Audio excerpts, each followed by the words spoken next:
ಸತ್ತು ಹೋದ ನಿನ್ನ ಹೆತ್ತಪ್ಪ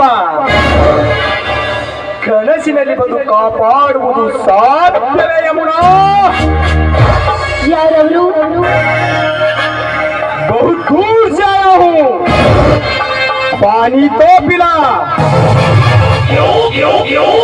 नहीं बोले तो होठों से होठ मिलाए। ಹೌದು, ಇಲ್ಲಿ ತನಕ ಬೇಕೆ ಬಂದಿತು ನಿಮ್ಮ ಆಗಮನ. ಚಿತ್ರಲೇಖದಂತೆ ವಿಚಿತ್ರವಾಗಿ ಆರ್ಗತ್ತಲೆಯಲ್ಲಿ ಬಿದ್ದು ಸಾಯುತ್ತಿರುವ ಈ ನಿನ್ನ ಬಣ್ಣದ ಬದುಕನ್ನು ಬಣ್ಣದಿಂದ ನಿರ್ಮಿಸಬೇಕೆಂದು ಬಂದೆ.